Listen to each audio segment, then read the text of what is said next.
Hey everyone, it's QuickyBaby and welcome back to World of Tanks, and today I'm playing in the original Tier 10 Soviet medium tank. It is the T-62A. Now I don't usually take this vehicle out for a spin on the battlefield because frankly it's kind of been replaced by a whole series of vehicles that you can play that kind of does what it does, but arguably with a little bit more flexibility or just pure brutality. Now the original edition was the Object 140. Now that vehicle was very similar to a T-62A. Originally it had worse turret armor, but it could go 5 kilometers faster, roughly 10% better top speed, and it had 1 extra degree of gun depression, but you had to make slight sacrifices with that turret armor and also on the gun handling. And it's led to the age-old question, it's probably one of my most frequently asked questions, T-62A or Object 140, something I've answered on this channel many times. Then, of course, the Object 430U came into the game, and that vehicle now packs that 121 440 alpha damage, and it also has, and I didn't realize that until I just checked on Tanks GG a few times, has better turret armor than the T-62A, which kind of is the whole point of this vehicle. Now, I'm playing this tank very aggressively to defend against this assault on Karelia because I just wanted to try something new. I have to admit, I'm waiting for some new content in World of Tanks, waiting for that Polish tech tree, also waiting for the ranked battles which start today, which is something different again. And the last couple of weeks after I got my Progetto 65, I've been a little bit bored and just been trying to test myself and also test different new locations. And as you can see, wow, pretty rough start for this game, right, ladies and gents? While I did manage to get some spotting on a tier 9 heavy who has now left the game, I have lost all of my hit points to be able to achieve that, and that's not a good trade when you're in a top tier medium tank in a +2 matchup like this. You need to be dominant, and trading yourself for a mid-tier vehicle is not a good play. Now, I've also only put in a single shot myself, and my hit points are now down to 271, meaning that every single vehicle on the enemy team can one-shot me. Some of the medium tanks, if they roll a little bit high, and I would take my chances against something like a Mutz, for example. He's maybe only a 1 in 3 to kill me with a single shot. But nevertheless, you get my point. Now, this is a very important thing to stress, especially if you're going to be playing the ranked game mode, but even if you're not, this is something that you should do in your games to just improve everything. Your likelihood to win, the average damage you're going to be able to get, your spotting, your experience, I guess just the enjoyment for the vehicle as well. And that is that, sure, it's okay to push a front or try and extend some view range for your team, but there's a fine line between ending up on 1 hit point and ending up back in the garage, because you can still be influential. Even if you're down to a 1 shot, if you fall back and just allow your allies to spot for you, or only spot when it's extraordinarily safe, you're against either vehicles with very low view range, or alternatively if you're a master of the bushes and you can use those double bushes well to be able to evade the enemy's line of sight, then you can manage to shoot as well.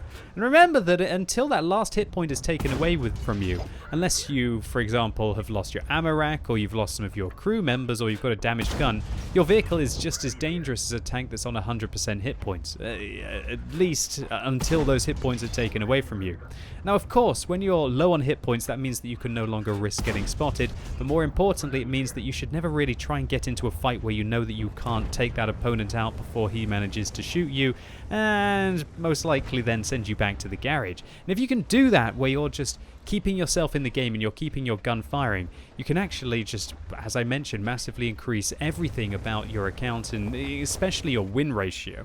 And so falling back is just of paramount importance, ladies and gents. It's something that a lot of players don't do. I've really noticed this, especially recently. Some players, when they're on low hit points, they kind of just give up, and maybe they're just going to drive out into the open and think, oh, well, I'm on so low hit points now, it doesn't really matter.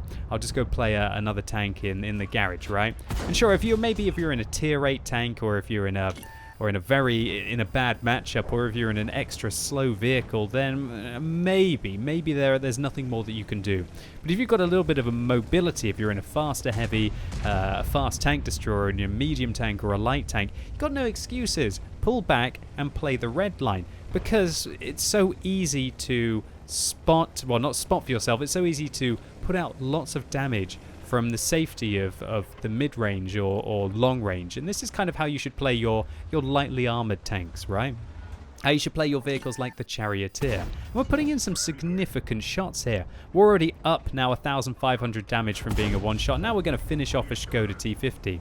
Now I'm kind of worried about that artillery, but then again, in this kind of scenario, if the artillery is going to hit you, he's going to hit you. You've got to still take some risks, but you've just got to play a lot more safely. And that's something that I guess I'm very guilty for in World of Tanks, is that I love to take maybe a few too many risks, more risks than I should, is what I'm trying to say. Oh, good hit there into the back of that Tier 8 Soviet medium tank, and the T-44-100 stops behind the rock to not take any more hits, but it looks like the Kanonen Jagdpanzer is continuing to shoot him. Maybe that's going to force the T-44-100 out behind the rock. Well, not quite. That's not going to be the case here. Come on, T-44-100, you're going to pull out sooner or later, right? Okay, so in this kind of situation, it still seems to be fairly even, but with that kill from the artillery on the 432, it looks like they're starting to really push that northeastern flank, and we've got a Type 5 Heavy who's going to be holding the corner, and the Guerrilla shuts down the Scorpion.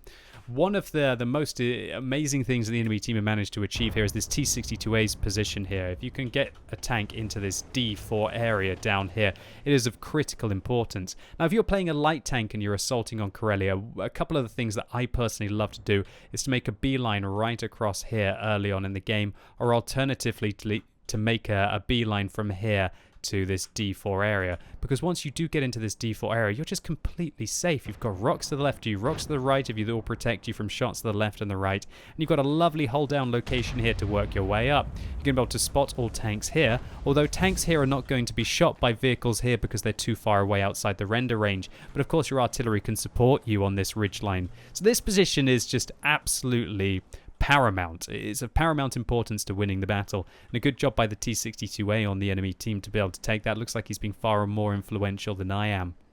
So apart from this, it's really just about holding on right now. The enemy are trying to break through this northern flank. They've got a MUT.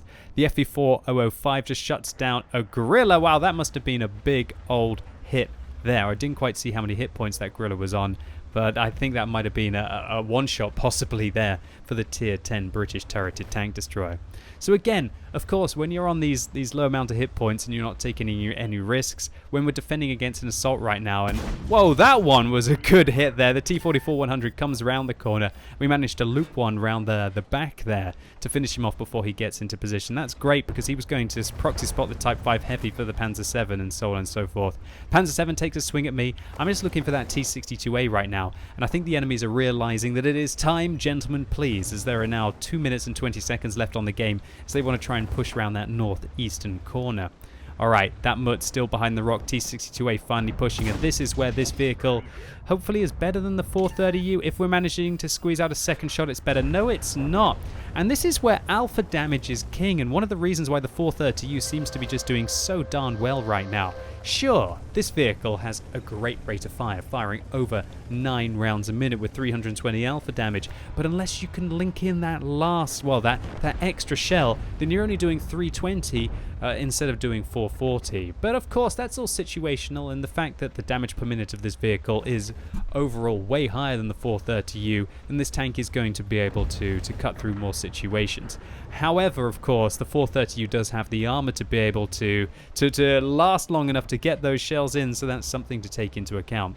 Alright, so now we are 3 tanks down on the enemy team with 1 minute and 22 seconds left on the game. Put a good shot there into the lower plate of the MUTs, picking up our 3rd kill of the game. And now I'm worried about maybe the Stridsvagn and the 110 and the T-49 flanking and taking out this E-75, because those 2 Tier 10 tanks are probably going to be held back by the Type 5 Heavy and also the artillery. So I come around the corner slowly, only trying to expose the turret armor of this vehicle, which is one of the key strengths of the T-62A.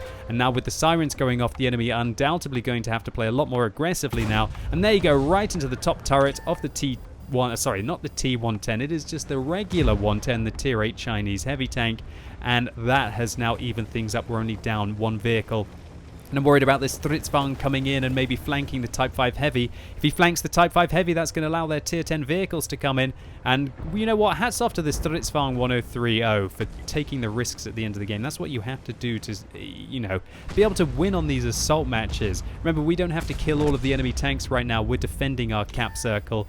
Oh, wow, I've been spotted now. Maybe the artillery is going to be able to take a dump on me, but to be honest, I feel quite safe with the last 17 seconds left on the game. All I'm really thinking about is finishing off this T-62A. There you go, there's my 5th.